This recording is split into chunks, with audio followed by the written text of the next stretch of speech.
안녕하세요. 오늘도 하나님의 말씀을 듣습니다. 지난 시간에 이어서 오늘도 은사 이야기를 좀 하겠습니다. 로마서 12장 6절 이하의 말씀을 보면 우리에게 주신 은혜대로 받은 은사가 각각 다르니 예언이면 믿음의 분수대로, 혹 섬기는 일이면 섬기는 일로, 혹 가르치는 자면 가르치는 일로, 혹 위로하는 자면 위로하는 일로, 구제하는 자는 성실함으로, 다스리는 자는 부지런함으로, 긍휼을 베푸는 자는 즐거움으로 할 것이니라. 로마 교회에 특별히 나타난 이 은사 몇 가지 살펴보겠습니다.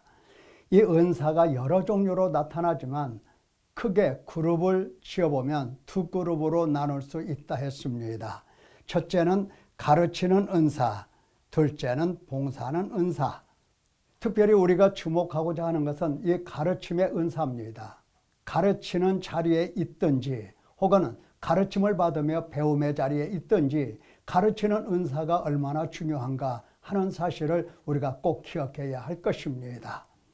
마태복음 23장에 이와 같이 기록된 말씀 우리가 지난 시간에 읽었죠.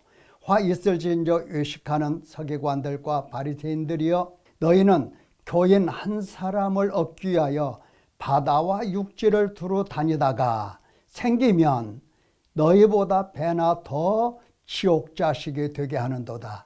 예수님께서 이와 같이 말씀하셨습니다. 이것은 가르치는 자의 책임이 얼마나 중하고 얼마나 막중한가를 예수님이 말씀하십니다. 그래서 아무나 선생이 되지 말라고 말씀하셨습니다. 자, 그러면 이 가르치는 이 은사를 우리는 어떻게 활용을 해야 될 건가? 이 은사는 하나님이 주시는 거라고 했습니다. 하나님께서 어떤 사람에게 주신다고요? 그렇죠. 하나님 앞에 내 몸을 살아있고 거룩하고 하나님이 기뻐하시는 희생제물로 하나님 앞에 세워놓으면 하나님께서 믿음의 분량을 따라서 은사를 나눠주신다고 했습니다. 그렇게 나눠주신 그 은사, 그 중에서 가르치는 은사, 이것을 하나님 앞에 희생하면서 하나님 영광을 위하여, 하나님 나라를 위하여, 하나님 백성을 위하여, 하나님 나라 세움을 위하여, 예수 그리스도의 몸을 세움을 위해서 헌신 봉사하게 되는 것입니다. 자, 그러면 이 가르치는 은사를 잘 감당하려면 무엇을 가르쳐야 될 건가? 이게 명확해야 되겠죠. 그래서 가르치는 은사를 받은 사람들은 하나님의 말씀에 대해서 정확한 해석을 내려야 합니다. 물론 이것은 신학교 들어가면서부터 배우는 것들입니다. 제가 신학교 교수님들보다 더 자세하게, 더 과학적으로, 더 논리적으로 말할 수 있다는 것은 아닙니다. 훌륭하게 가르쳐 주시는 선생님들이 참 많습니다. 존경스럽습니다. 그런데 신학교를 졸업하고 나서 여기저기 세미나라든가 여기저기 교회들을 기웃거립니다. 좀 더 낫게 보려고. 그러나 저는 그거 별로 추천하고 싶지는 않습니다. 학교 선생님들이 얼마나 과학적으로, 얼마나 논리적으로 잘 가르치시는지 제가 직접 들어봐서 압니다. 자, 그러면 해석의 문제, 첫째 중요한 것이 있습니다. 하나님 말씀이 가라는 곳으로 가고 서라는 곳에 서고, 이것은 우리 신앙의 선배들이 우리에게 가르쳐 주신 중요한 내용입니다. 하나님의 말씀이 가라고 한다, 가야 된다. 하나님 말씀이 서라고 한다, 그러면 거기에서 서는 것이다. 이렇게 배웠어요. 이렇게 가르쳐 줬어요. 이런 전통이 살아있는 겁니다. 하나님 아버지 앞에서 하나님 말씀, 어떤 말씀? 두렵고 떨리는 말씀. 하나님께서 진리로 선포하신 말씀. 이 말씀 외에 어떤 것도 진리가 있을 수가 없어. 그래서 이 말씀을 받은 자로서, 종으로서, 일꾼으로서, 맡은 사명자로서 이 말씀이 말씀하시는 곳까지 가고 또 말씀하지 아니하시는 곳에서는 침묵하고, 이겁니다. 자, 이렇게 이야기하면 무슨 말인가 이해가 쉽지 않습니다. 그래서 에피소드를 하나 살펴볼 수가 있습니다. 누가복음 8장 26절에서 39절 이야기인데 여기에 거라사 땅이 나옵니다. 귀신 들린 자 한 사람이 무덤에서 살고 있습니다. 예수님은 그를 보자마자 벌써 그에게서 나오라고 귀신에게 명령했습니다. 그때 귀신들이 예수님을 바라보면서 지극히 높으신 하나님의 아들 예수여, 당신이 나와 무슨 상관이 있나이까? 이러면서 나를 괴롭게 하지 마옵소서, 저 무적갱으로 들어가라 하지 마옵소서, 돼지에게로 들어가라 허락하여 주십시오라고 간구를 합니다. 예수님께서 허락하셨습니다. 그러자 돼지가 바닷속에 뛰어들어 몰사됩니다. 약 2,000마리가 됩니다. 이거 돈으로 계산하면 엄청난 숫자입니다. 자, 이 내용을 가지고 많은 사람들이 해석을 합니다. 귀신 들린 사람이 예수님의 말씀으로 인하여 그가 고침을 받고 온전한 사람이 되었다, 이런 얘기입니다. 그런데 많은 사람들이 무슨 생각을 하냐면은, 아이고 큰일 났네, 돼지떼가 그렇게 몰사하다니 저 돼지 농장의 주인은 얼마나 손해가 됐을까, 이런 생각을 하는 겁니다. 왜 예수님은 하필이면 돼지떼 속에 들어가서 돼지가 이와 같이 몰사하게 만드셨단 말인가, 이런 생각을 합니다. 왜 그랬을까? 왜 그랬을까? 자꾸 생각해 보니 명확한 답이 안 나오는 겁니다. 이국리 저국리를 합니다. 그러면서 이제 각기 해석을 합니다. 뭐냐? 아마 그 돼지떼 농장의 주인은 유대인이었을 거다. 유대인은 돼지를 부정한 짐승으로 보고 돼지를 양육하고 돼지고기를 팔아서는 안 되는데, 이 사람이 돼지 농장하면서 거대한 풀을 쌓은 사람이다. 그래서 예수님은 그 유대인을 징벌하는 차원에서 돼지떼에게 들어가라고 명령하신 거다, 이렇게 해석을 내립니다. 이것은 이단들이 그렇게 해석한다는 게 아니에요. 정통 개혁주의 신학자들이 이와 같이 주석을 썼던 겁니다. 과연 이와 같은 해석을 내려야 하는 거냐라고 하는 겁니다. 조그만 호기심이 엉뚱한 해석을 낳게 된 겁니다. 그러니까 하나님께서 말씀하시지 않은 것은 우리가 생각할 필요가 없습니다. 아무리 궁금해도, 아무리 그 문제를 해결하고 싶은 욕구가 일어나도 해결할 필요가 없는 겁니다. 하나님께서 말씀하시고 싶어 하시는 내용을 우리가 거기서 쫓아가면 되는 겁니다. 그 말이 그 말이에요. 하나님의 말씀이 가라 하는 곳에는 가고 서라 하는 곳에는 서고, 해석을 그렇게 하는 겁니다. 자, 그러면 이 내용을 가지고 우리가 어떻게 해석을 내려야 되겠는가 하는 겁니다. 단순합니다. 예수님께서 이 귀신 들린 자를 고쳐주셨다는 겁니다. 여러분, 귀신 들린 자를 고쳐주실 수 있다, 누구만이 가능한 이야기입니까? 그렇죠. 아무나 가능한 얘기가 아닙니다. 하늘에서 오신 하나님의 아들만, 지극히 높으신 하나님의 아들 예수 그리스도 메시아, 그분이 하나님의 나라가 임했다, 지금 여기에 임했다라는 사실을 우리에게 보여주시기 위해서 이 내용이 기록이 된 겁니다. 어디에 그렇게 나와 있느냐? 본문에 나와 있지 않는 답은 좀 더 넓혀가면서 그 답을 찾아내는 겁니다. 그것이 바로 본문과 문맥을 다루는 것입니다. 보십시다. 누가복음 11장에 이와 같이 말씀하셨습니다. 내가 만일 하나님의 손을 힘입어 귀신을 쫓아낸다면 하나님의 나라가 이미 너희에게 임하였느니라. 예수님께서 이와 같이 말씀하고 계시지 않습니까? 예수님께서 이 귀신 들린 자를 온전케 하신 것은 하나님의 나라, 그러니까 하나님 나라의 영원한 왕 중의 왕이신 하나님의 아들 메시아가 이 땅에 오셨고, 그로 인하여 하나님 나라가 지금 여기에 임했다는 사실을 많은 사람들에게 보여주시는 내용입니다.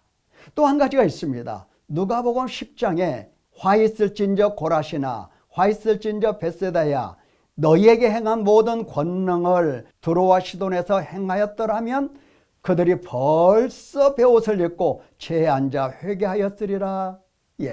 예수님께서 이러한 권능을 보여주신 것은 다른 목적이 아닙니다. 하나님의 나라에 임한 것을 보고 회개하라는 뜻입니다. 맞습니까? 예, 아마 맞을 겁니다. 이렇게 해석을 하는 겁니다. 자, 또 한 가지가 있습니다. 요한복음 20장에 보면은 이제 누가복음을 벗어나서 복음서 전체로 해석을 넓혀가 보는 겁니다. 오직 예수께서 제자들 앞에서 이 책에 기록되지 아니한 다른 표적도 많이 행하셨으나, 표적을 많이 행하셨습니다. 왜? 오직 이것을 기록함은, 표적을 행하신 것 중에서 선별해서 이것을 기록한 이유는 너희로 예수께서 하나님의 아들 그리스도이심을 믿게 하려 함이요, 또 너희로 믿고 그 이름을 힘입어 생명을 얻게 하려 함이라. 믿음과 생명입니다. 믿음과 생명을 위해서 예수께서 그리스도이심을 이렇게 나타내 주시는 표적 이야기를 성경에서 다루고 있다 하는 겁니다. 우리가 여기까지 해석하고 이를 통해서 선포하고, 그리고 이 말씀을 듣는 자는 두려움 속에서 예수님을 바라보고, 예수님이야말로 하나님의 아들 메시아로구나, 하나님 나라가 임했구나, 그러면서 그 앞에서 회개하면 우리는 하나님이 하시고자 하신 내용을 충분히 배우고 들은 사람이 되는 것입니다. 가르치는 사람은 이와 같은 방법을 통해서 가르쳐야 한다 하는 것이고, 배우는 사람은 이와 같이 배워야 한다라고 하는 것입니다. 배우는 사람 따로 있고 가르치는 사람 따로 있고, 배우는 사람은 평생 무엇을 배우는지 모르고 배우기만 한다, 이것은 있을 수가 없습니다. 말씀 가르치는 사람은 정말 하나님 앞에서 생명 걸고 목숨 걸고 하나님의 말씀이 무엇인가 부르짖으면서 응답을 받고 가르치고 선포하는데, 듣는 사람들은 그저 흘려듣는다, 있을 수 없는 이야기입니다. 자, 두 번째는 해석의 문제에 있어서 문법, 역사, 문화, 이 본문 연구를 통해서 삼위 하나님과 하나님 백성과의 관계를 설명하고, 하나님 백성의 의미가 무엇인지, 무엇을 실천해야 될 것인지 삶을 가르쳐 주는 것이 가르치는 사람의 입장입니다. 그러니까 성경 말씀 본문을 보면 이 본문의 문법, 역사, 문화, 이런 것들을 연구를 하는 겁니다. 그리고 연구한 내용을 종합적으로 해석을 내리는 것입니다. 여기에 중요한 것은 문자적으로 해석하는 게 아니에요.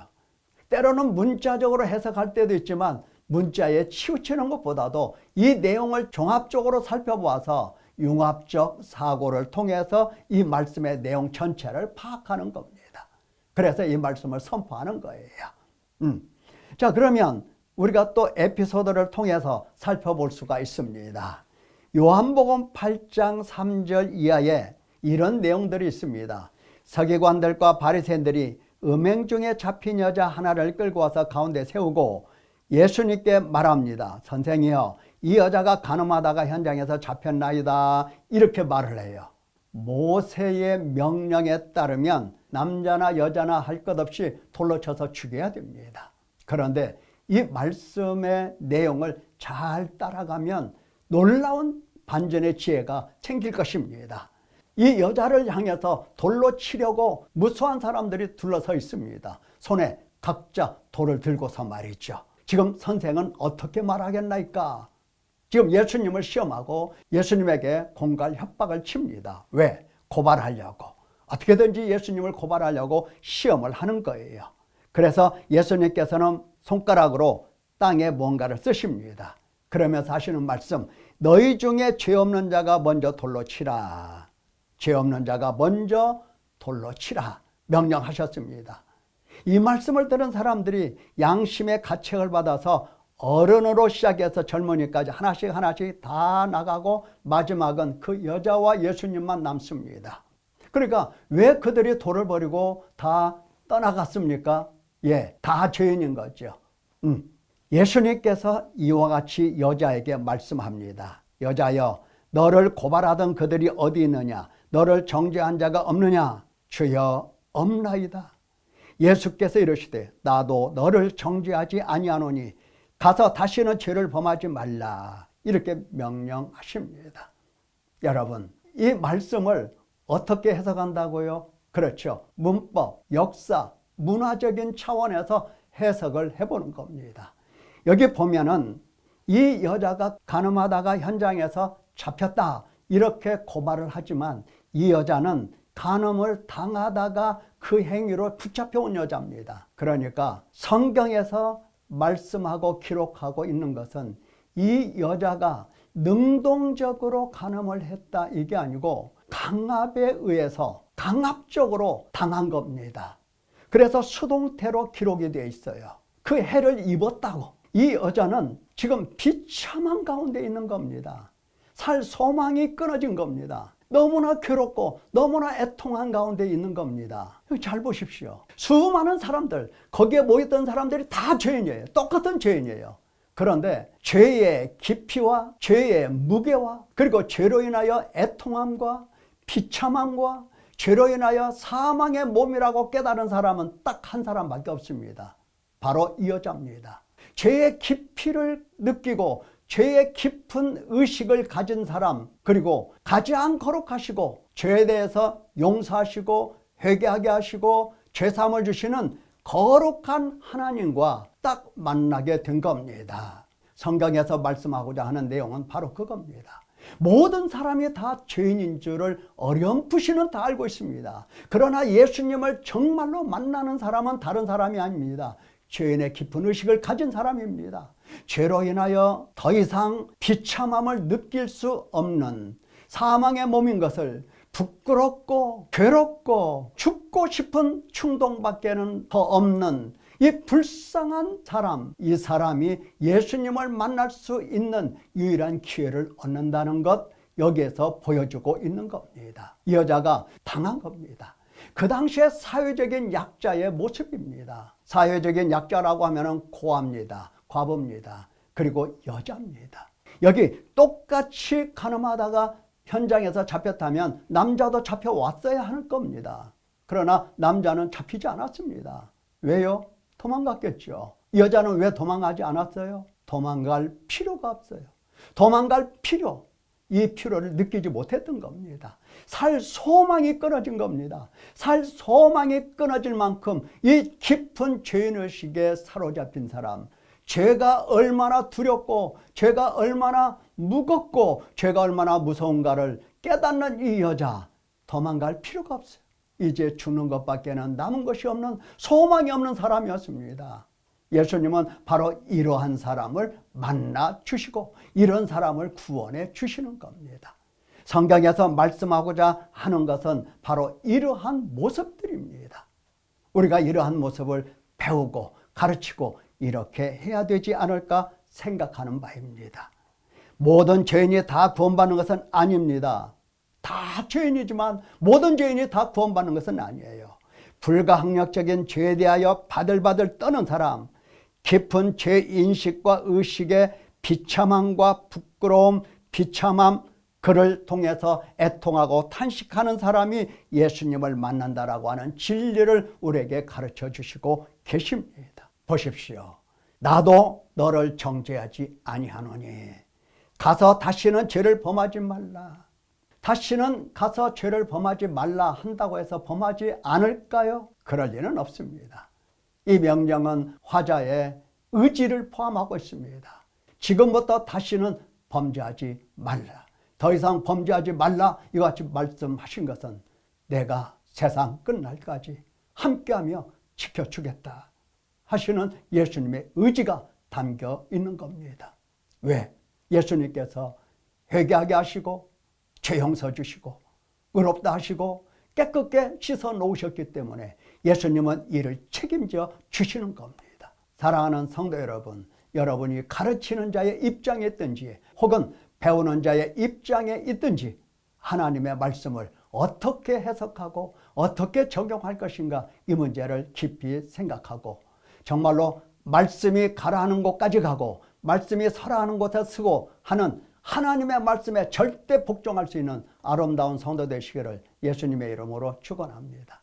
감사합니다.